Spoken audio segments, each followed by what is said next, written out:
When we talk about good governance, it is expected that there is a place we want to go.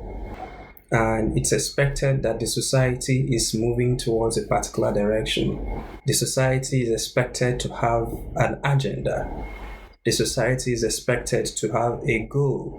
It might be an aspirational, and many times it's an aspirational goal. There is a certain way we want to live. There is a certain kind of education we want to have. There is a certain kind of transport system we want to have. There is a certain kind of development. Whether those developments be materially, there's generally a place we are aspiring to get to. And that place is where we get to the place we call it good governance. For the most part, by the way, governance is not a destination because you can't reach it. And this is how it becomes tricky. And this is why civilizations rise and fall because of their definition and worldview, what they tend to call governance. So you also see that at the different levels and the different stages of the development of any society, the definition of governance or good governance tend to change. For instance, when the society is about building, what they can call governance, maybe, okay, let's use China for instance. 40 years ago, what Chinese people will tell you good governance is, it's not what they will tell you today.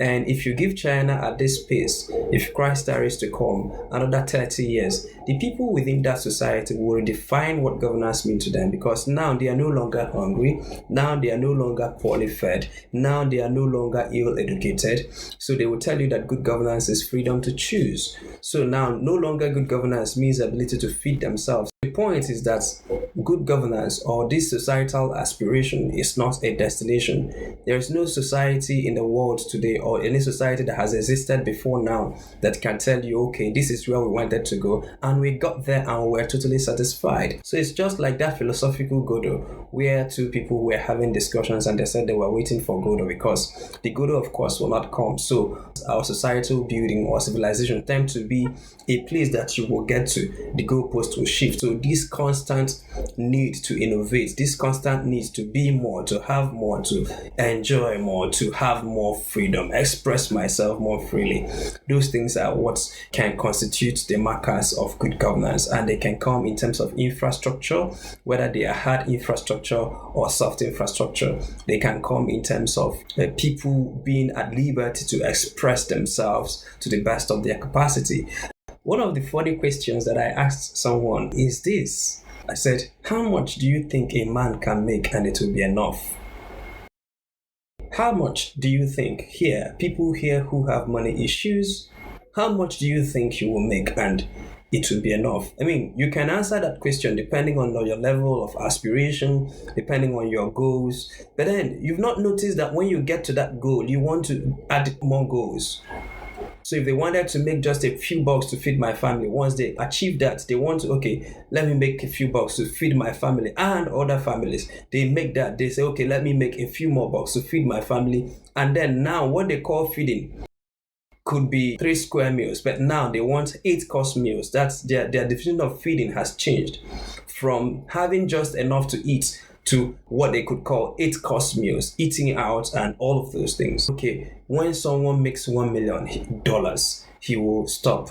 No, immediately you acquire $1 million, you will see that $10 million is the next thing to do. By the time you get to 10, 11, get to 11, 12, by the time you've hit it in multiple millions, you're looking for billions, you're looking for trillions. And so the same way you can have individuals say that this is the cap on what individual accomplishments you can get.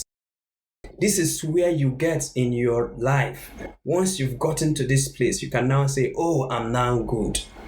Maybe a lot of people can settle depending on how the Lord has helped their hearts, because materialism tends to keep driving the people who are subscribed to that.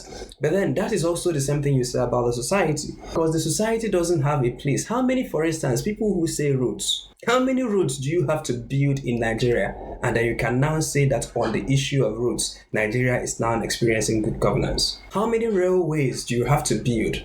How many airports? What are the qualities of service that you will see? So for instance, if you go to countries where they have comparatively better transport systems, their people are still demanding for more.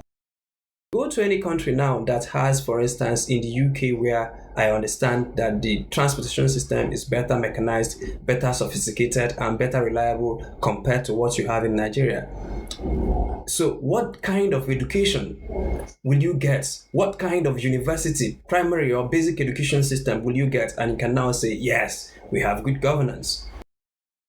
How much do your citizens have to make? What should be the minimum wage? What is the basic minimum standard of living that people can get? And they said, okay, now we are where we need to be. Once we can maintain this, nothing more. And then you tend to see that civilizations upon civilizations have not found that answer. That anytime they pass a particular threshold, they quickly shift the goalpost. Because for a man who was thirsty, what he needs is water.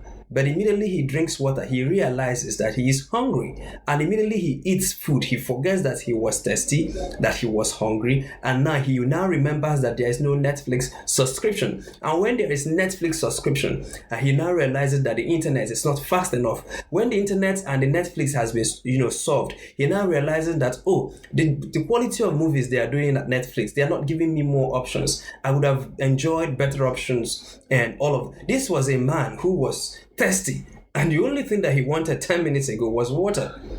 Now he has so much improved his situation that what he's now quarreling over is quality of videos available to him on Netflix.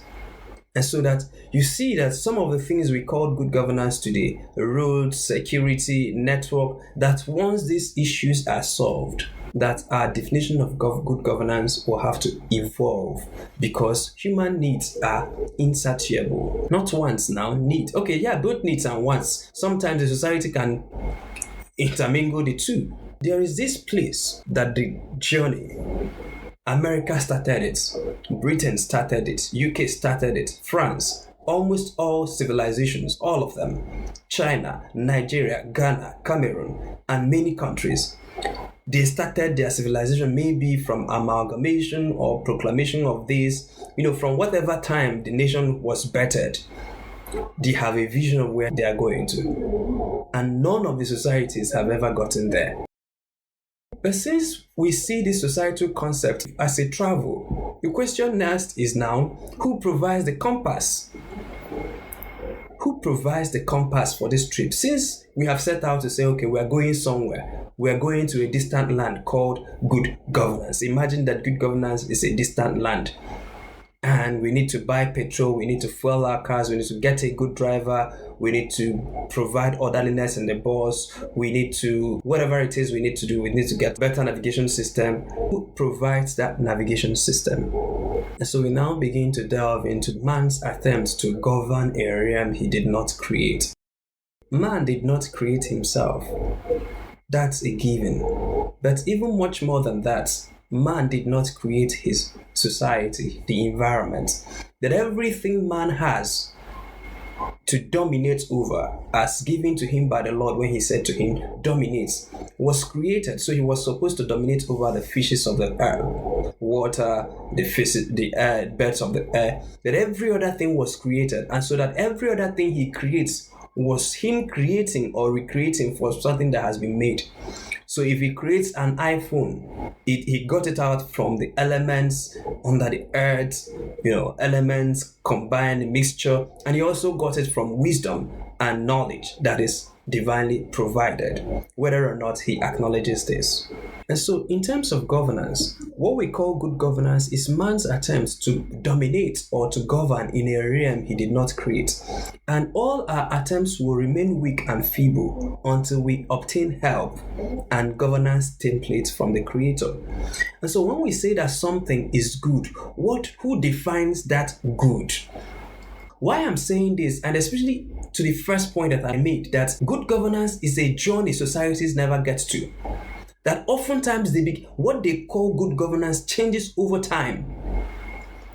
And because of that constant change in their idea of good governance, they first of all start off going somewhere, and then when they get close to that place, they start heading back home to where they started. And so that is why you see civilizations, for instance, they mount up with wings like an eagle. And then in the peak of their civilization, Every of those values that helped them to acquire those civilizational goals, they begin to water them down, remove them, and then all of a sudden, they are back to where they started. So you can talk about Roman Empire, you can talk about Ottoman Empire, you can also talk about what is going on in America today, where the values that helped America mount up with wings are now being supplanted and replaced with something else. And it's no brainer, you don't even have to be a prophet to know that once you replace those values, that the society will get back to where it was before you started the journey.